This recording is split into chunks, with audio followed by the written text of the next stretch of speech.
Fugitive's Wife, Part 2, Escape. Early days for the Iron Fist. First they came for the communists, then for the faithful clerics. Morning exam, Islamic jurisprudence, Saddam's mukhabarat. They are standing outside the exam hall ready to seize the second-year student whose name appeared on the for execution list. The teacher, unnoticed by those sharpening knives, with a brisk nod of the head allowed his student to climb out of the exam hall window onto the flat roof, over the wall, and run. The teacher would need to learn how soon enough. Beautiful.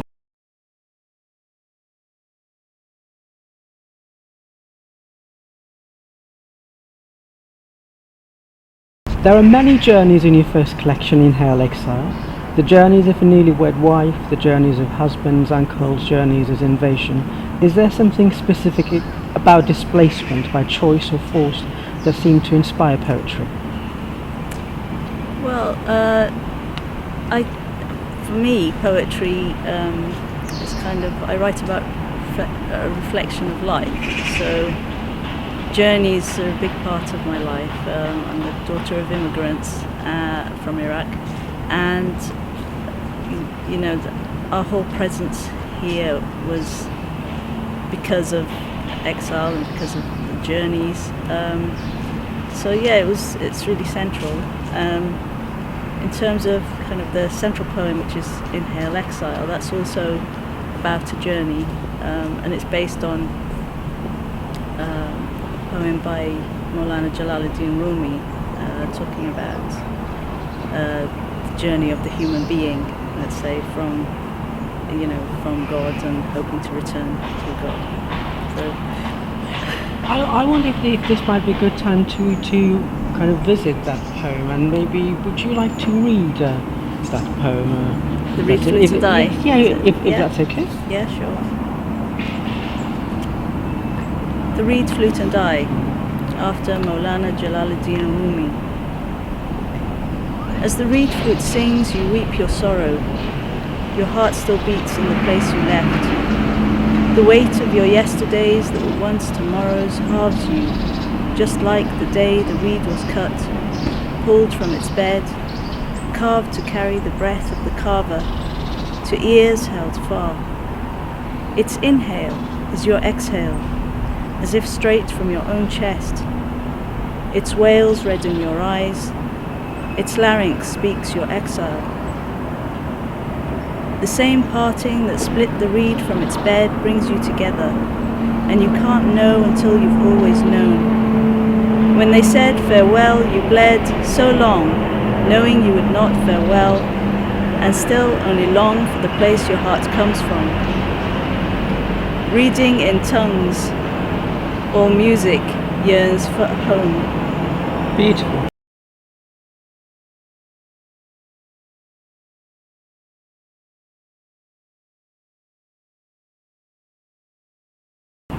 Please would you tell me about the first time you felt like writing a poem? How did it come about, and what did you write? You know, I was going to say, I actually can't remember.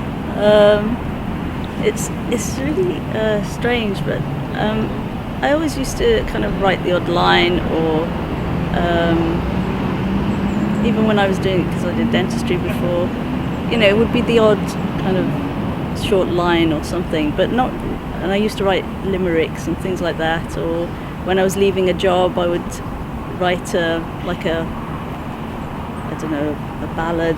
Probably not counting as ballad, but you know, something to all the members of staff. Yes. So I never really kind of wrote serious things until I had to retire from dentistry, which was around 2012, 2013.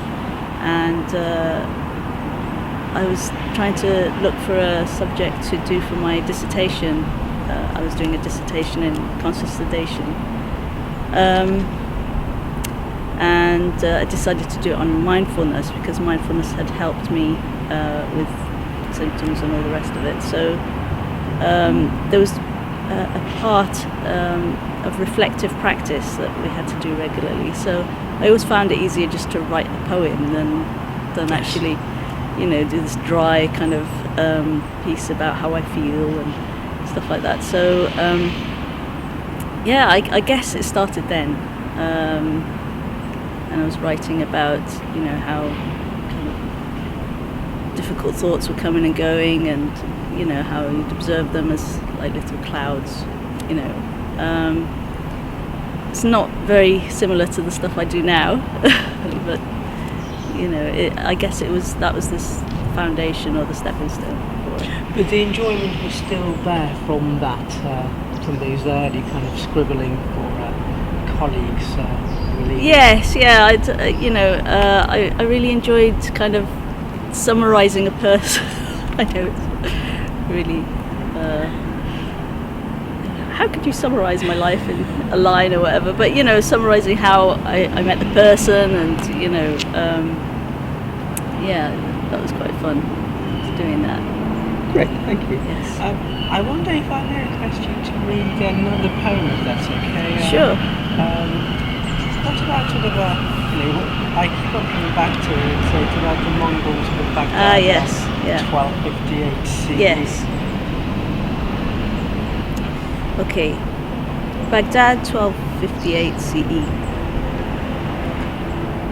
Blood and ink met again at the Tigris. Mongols beheaded many. Abbasids lost their empire. That day, blood poured into the Tigris, turning it red, until the next day, when it turned black from ink of books from the Grand Library, torn and dumped, rendering the river a black mulch of hadith, science, philosophy. Little did the Mongols know that someday soon conquerors would themselves be conquered by the same black ink. It's beautiful.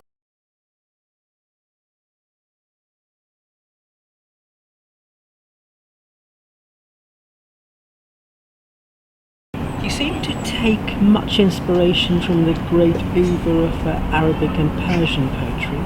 I'd love to know a little more about the specific poets' formed devices that may have inspired you. Sorry, the devices? Yes, any poetic devices maybe, or techniques that may have inspired you. I didn't actually grow up hearing much poetry, but what I grew up hearing, and I guess it has its own rhythm, was a lot of Quran recitation. So, and different readers would. Different readers would read in different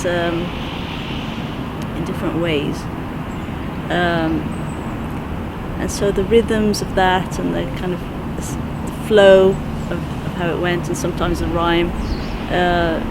It kind of gets inside you, and then in terms of poetry later on, you'd hear a lot about Mutanabbi and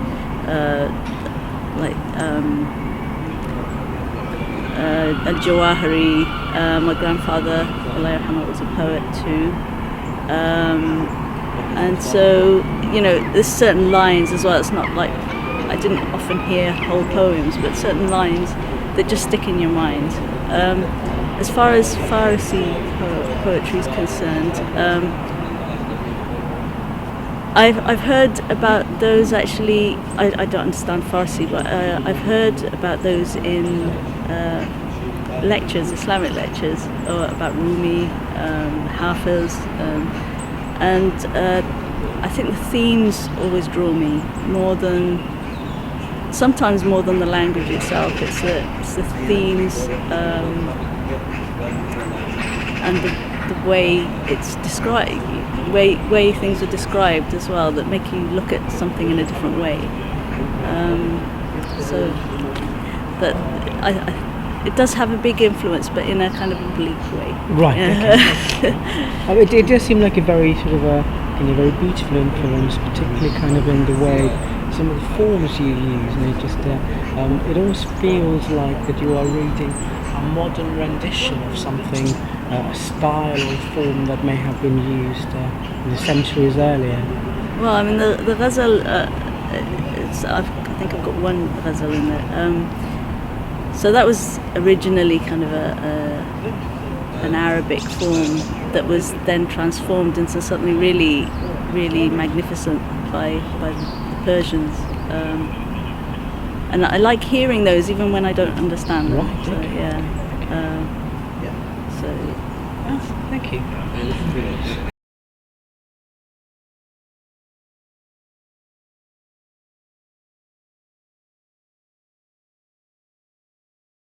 Yeah. So tell me about this book by portrait artist Arlene.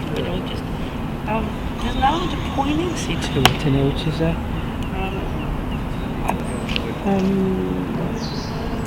okay. Well, I'll Okay. break it Well, the portrait artist is kind of referring to earlier in the book. There's an event that happened with the poem called Detail. Basically, on the 3rd of July, 2016, there was a big bombing of Karada, which is kind of my family's area in Baghdad, and it was at the end of Ramadan, and there was a big explosion at at a mall, basically a shopping mall, and it was full of families, and we lost a boy passed away as a result of that. So portrait artist is kind of part of the aftermath, where you have to learn how to deal with it some way. And I found drawing portraits actually helped me, and I imagined that's how family members would also. So I wrote portrait artist. Portrait artist. She draws the same photo through strokes of charcoal, strengthens lines to hold him close. Sketching mistakes are easier to erase, yet she still can't get a true likeness. The soul who took every room with him and left each chamber of her heart empty. Just like when his mobile ringtone became the means to find him and his friends, it is as if he knew how this photograph would be used 3 weeks shy of his 15th birthday. He wears a black t-shirt, his fringe flipped to the left, the lighter part of his hair spiked up. He looks past the camera, gives a suitably solemn smile for the image to accompany the poems and eulogies in each room. The blue and green balloons behind him have been obscured since that day by black banners and white prayers. She knows she'll always feel the heavy waves as she tries to capture his eyes, the curves of his face. She draws a portrait of shadows and shapes of carbon in a landscape now without colour. Even without the photo, she sees his face at every turn. Beautiful.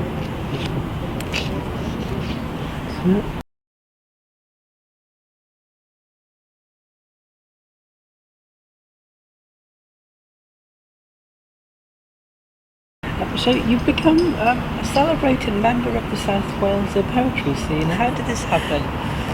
Oh, I don't know about celebrated, but I think you're very much liked, and I would say very much well loved. Oh, that's really kind. I think that's probably more to do with the Cardiff community, actually. I know I really love them, basically. I really love not just the Cardiff community, but the wider kind of Wales poetry community. They've been so supportive. I mean, it started with a kind of a little bit of luck, I guess, and in my, where I was at the time, as I said before, I was doing a mindfulness course, and I was writing little poems. And at the time, my friend actually gave me a leaflet for that there was a creative writing thing, and I'd never done anything like that. Hadn't really studied literature or anything since GCSEs. And it was a writing group for women held at the Butetown History and Arts Centre, which is not far from here. And it was run by Christina Thatcher and Emma Bynan, so I attended that, and it started from there really. Then Christina has been a real star. She kind of said, I've got this Rose Writers group, so I went to that. Then I did another course with Amanda Rackstraw at the Cardiff University, Adult Learning. And she told me about First Thursday, so I went to First Thursday, and that's really how it happened. So it's really lucky and jammy, I think, that it happened in that way. Jammy, yeah, there'd be a significant amount of talent involved in that, I would have thought. I wrote all kinds of things really based on the poetry we were presented with, and I'd never read anything like the stuff, so it's just been really good. It's been great, really eye-opening.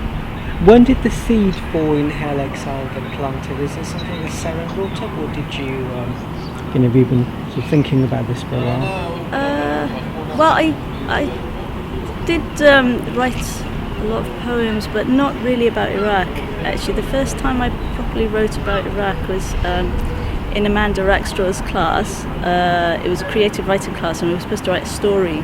And I've got no imagination at all, so I couldn't think of anything actually. And then I just thought, well, I'll write something about something that's happened. And that was about Iraq, about my grandfather's family having to leave the house because of kind of violence in the area. And that was the first time I'd actually kind of explored it, and so I was more willing to write about Iraq then. Before, I hadn't really wanted to approach the subject, and there was no idea of a collection or anything like that. I hadn't submitted any poems anywhere really. But then the 2016 bombing happened that I mentioned, and I just needed to get the thoughts out of my head and the images. So that was the first poem, I guess, that I wrote of the book, and then it kind of continued from there really. I just kept writing about things that I was thinking about and remembering, and I had a conversation with Amy Wack, and she said, you should send out, you should write a pamphlet or something. And I said, well, I've actually got this many poems already. She was like, send them to me, and then that was it. Wonderful. So yeah, it just kind of happened by accident, but great. The teacher. Parkinson's triad slows his movements, holds his pill-rolling fingers, his arms in cogwheel rigidity. A tremor moves his head. He once saved a life by a movement of his head, a nod to his student on the 4 execution list, to usher the fugitive out of the window before Mukhabarat came through the door. Soon he faced demands from Ba'athist party officials to sign a paper confirming allegiance. Wallah, cut out my tongue if you must, cut off my fingers one by one. On the run like a student before him, bids farewell to those he knows, those he won't see again in this life. His voice is whisper soft now, his face masked not just by disease. He sits, prayer beads in his right hand, giving thanks for the movements of his head, in speech only as-Sami', the all-hearing, can hear. Wonderful.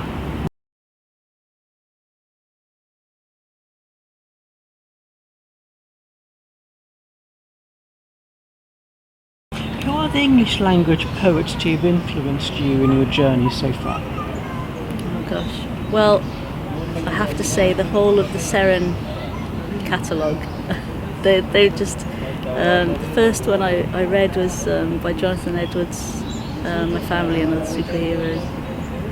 The Costa winning, yes, collection. yeah. That was actually I read that in the in that first course I did with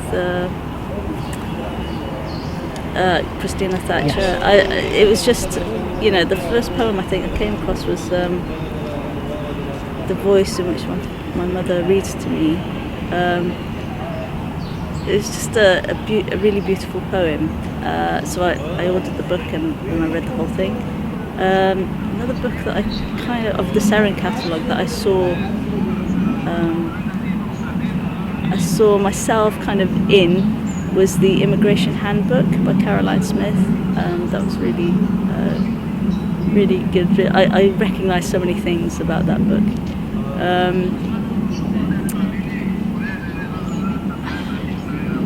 There are just so many. There are so many like single poems that I find that I keep coming back to. Emily Dickinson, Danny Absey. I really liked. Another Cardiff poet. Yes, the first thing I read of his was actually his autobiography. I love autobiographies, so yeah. And then I read more of his poetry, and I just loved his wit. Yes. Also Roald Dahl. Yeah, Cardiff comes up quite a lot. It almost There's feels just so many. as if you weaved Cardiff into your consciousness. Yes, I grew up here. I mean, I was born in England, but we moved here when I was 8. So yeah, all my good memories from here. Yeah. Okay, thank you. Oh, it's Absolutely. So I feel guilty like only mentioning a couple because just really the Parthian group as well. Yeah, just so many. I think we are probably somewhat spoiled by the rich collection of contemporary poetry we have at present. Yes, yeah, definitely. And so just people I haven't really met or spoken to as well. They've just been really helpful as well. Like Kim Moore, just so many people. Really, just read the Seren catalogue. Yes. And Parthian.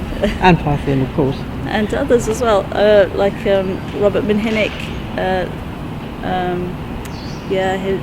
His collection was really amazing. Last Man on Earth or something. I better check the title of that, but yeah, that's quite amazing as well. Everybody. Yes.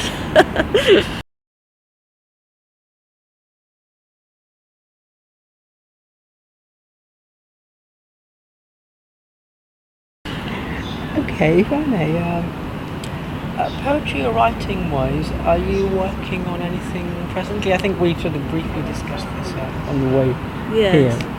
Got lots of strands of things going on. So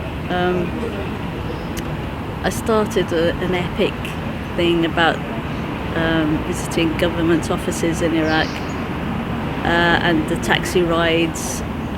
So that was all kind of interweaved, but it's just taking a long time. Sounds very interesting. It is. Well, yeah, at one point I just thought, I can't do this anymore, but I think I need to leave it for a bit and then go back to it. So another one I'm hoping to do about different generations. So a lot of people of the previous generation have passed away. I've got my parents' generation, and then my generation and the younger generation, and how we're all interweaved some way as well. Our lives are kind of interweaved.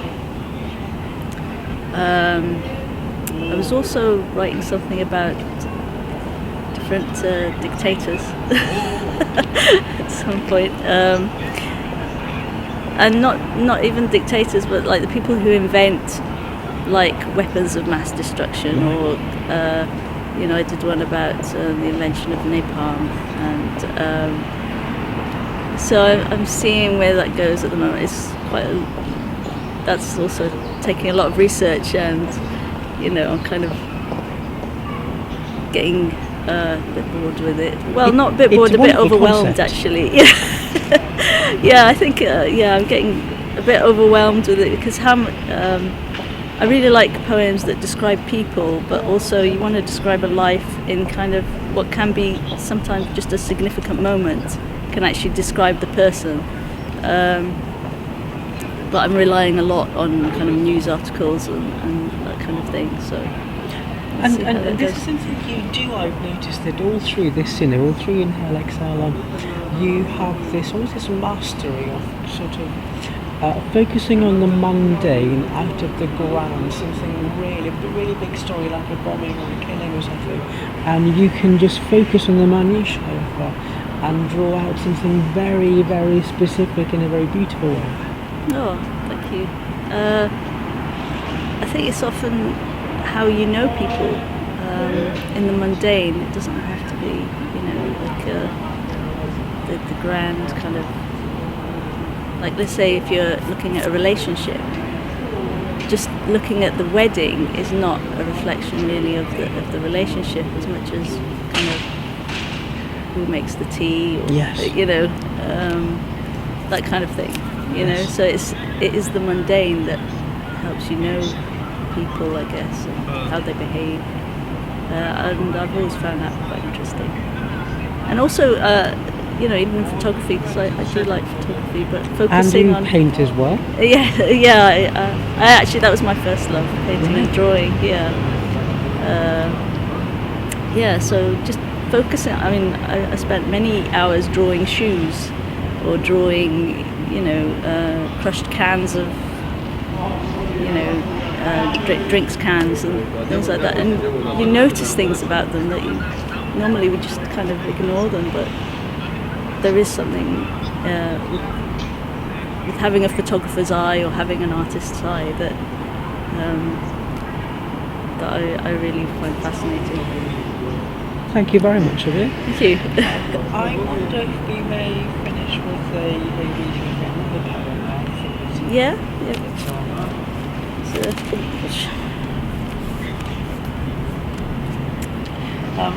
Learning to make Iraqi pickle, just that was okay. another clever poem, out of many clever poems.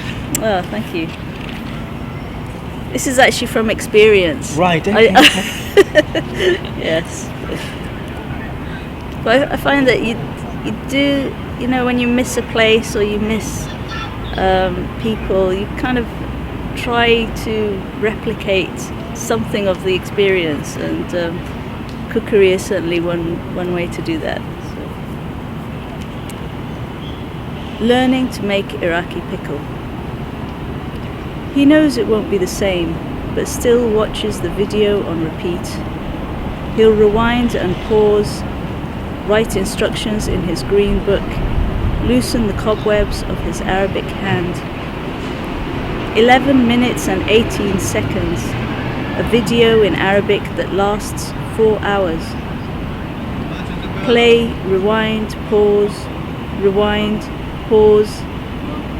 He watches as she holds and slices turnips, cauliflower and cucumber. Her soft voice, the same accent. Any type of vinegar, she says. She must also be an exile. Each time she pours, like his mother, she says Bismillah. He closes his eyes, hears the birds at sunset, smells baked samoon bread, fried aubergine. On his tongue, the sour sweet of cucumber, warm from the bastuga jar on the flat roof. Beautiful. Thank you so much. Thank you, Thank Abeer. you.